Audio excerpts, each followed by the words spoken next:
Bonjour et bienvenue. Vous écoutez l'épisode 6 de Quinoa, le podcast qui sème les graines d'une vie plus saine.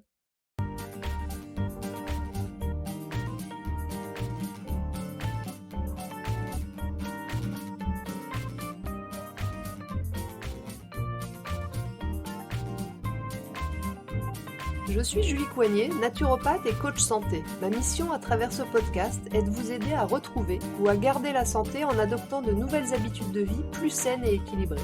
Chaque semaine, le jeudi, je vous propose de parler bien-être, forme et santé naturelle de façon simple et positive pour vous aider à reprendre votre santé en main.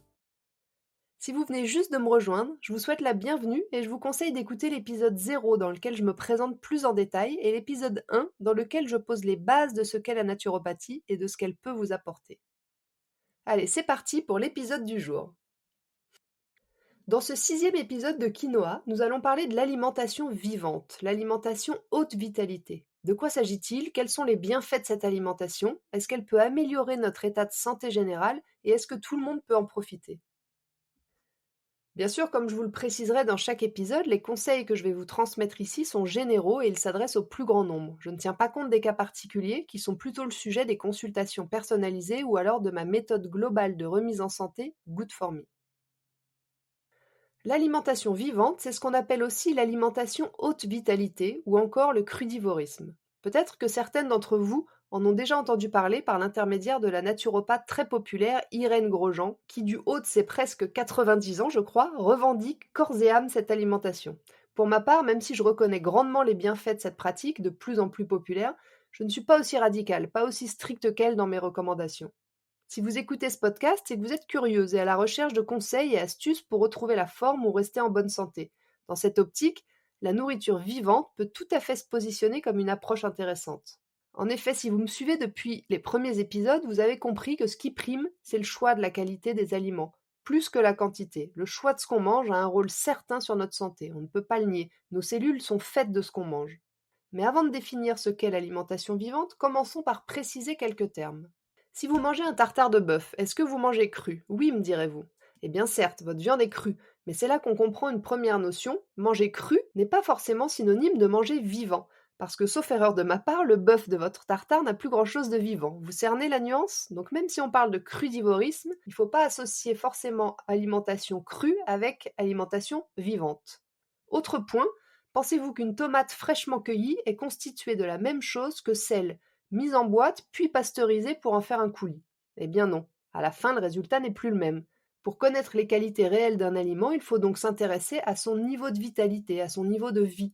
C'est là toute la différence. Donc pour résumer, manger cru n'est pas forcément manger vivant, et un aliment vivant au départ ne vous apportera pas forcément la même chose selon son niveau de vitalité au final.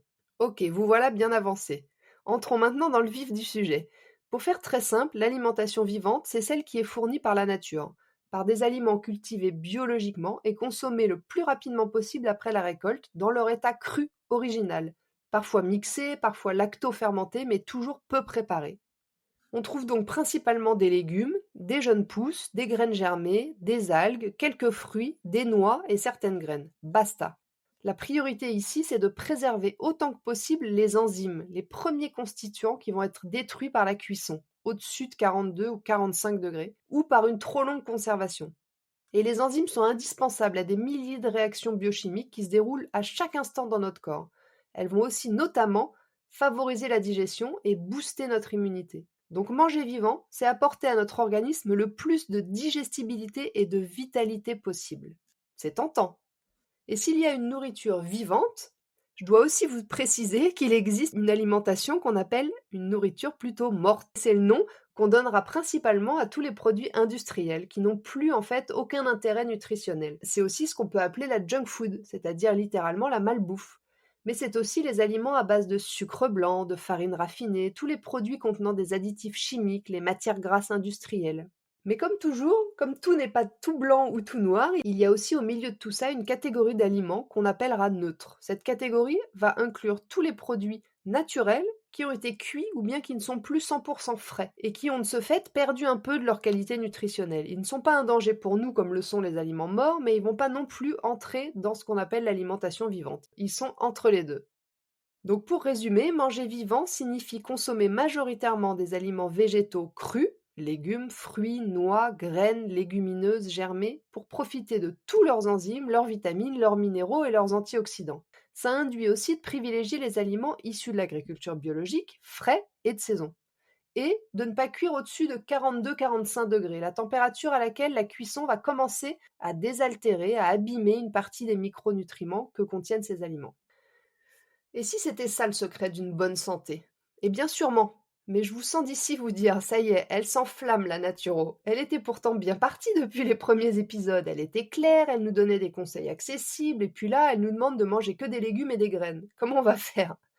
Eh bien rassurez-vous, je redeviens immédiatement moi-même la naturo moderne et non extrémiste qui va vous conseiller seulement une chose: augmenter la part de vivant dans votre assiette. Je sais que c'est intenable de respecter un tel mode d'alimentation à la lettre, mais je suis aussi persuadée des bienfaits du vivant.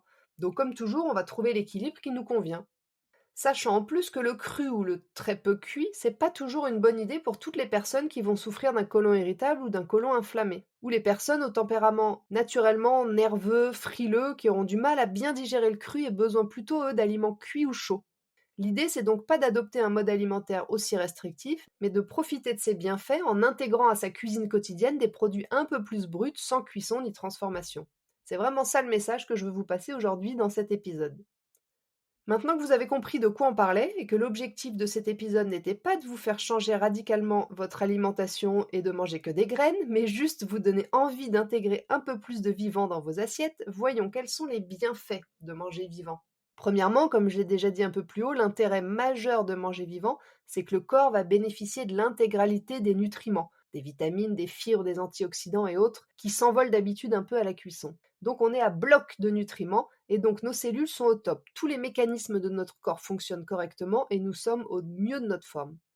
L'état général de votre corps est donc amélioré et vous le sentirez vite si vous introduisez plus de vivants dans vos assiettes. Vous éliminerez aussi plus facilement les toxines grâce à l'augmentation de votre consommation de végétaux qui vont avoir un effet nettoyant.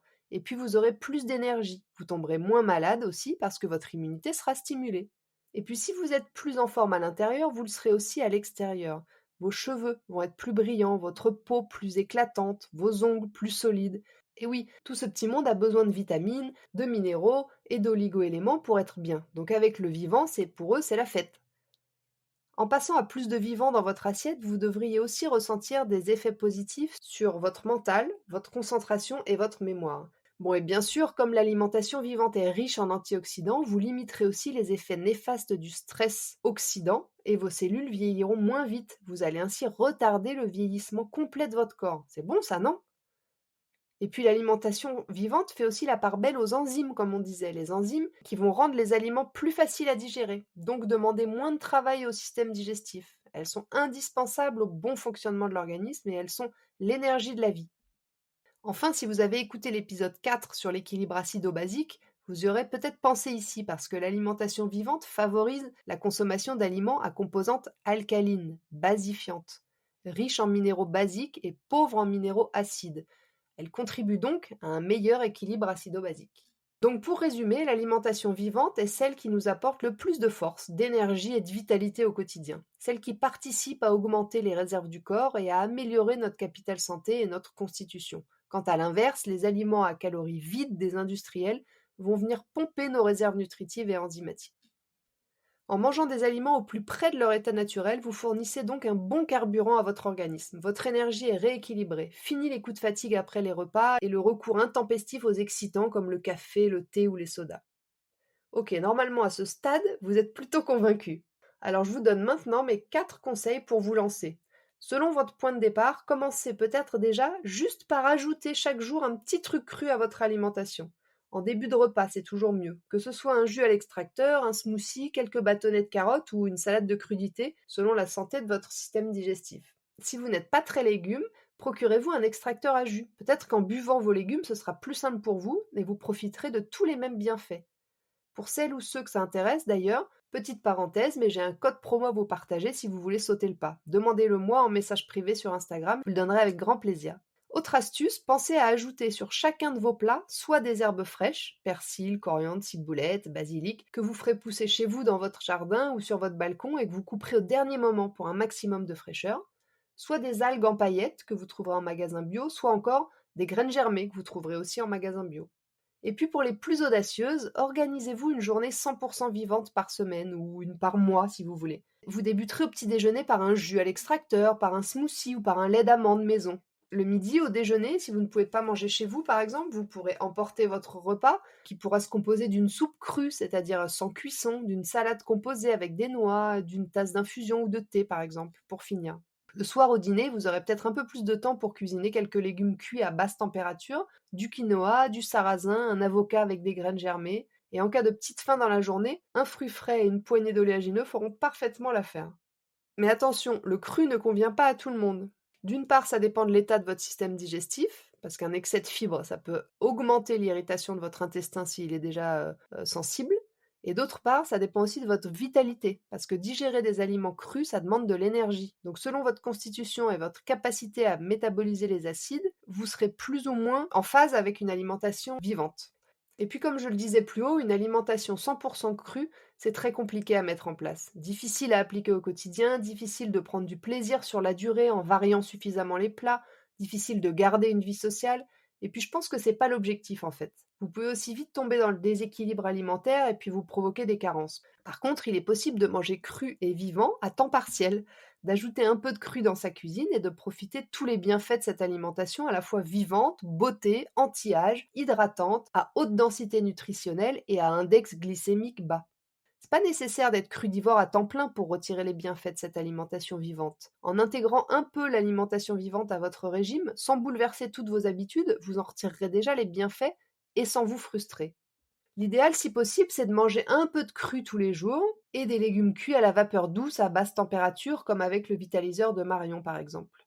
Encore une fois, tout est une question d'équilibre, il faut se connaître et savoir ce qui nous convient. L'été, c'est peut-être un bon moment pour s'y mettre parce qu'on mange naturellement plus de crudité à cette saison. Bon, je vous laisse vous lancer et puis vous me raconterez. Voilà, l'épisode 6 de Quinoa touche à sa fin. Je vous remercie de m'avoir écouté jusqu'ici, j'espère que vous l'avez apprécié et qu'il vous aura donné envie de cultiver les graines d'une vie plus saine. Si c'est le cas, n'hésitez pas à en parler autour de vous et laissez-moi un avis avec 5 étoiles sur iTunes, c'est le meilleur moyen de me soutenir et de promouvoir mon podcast.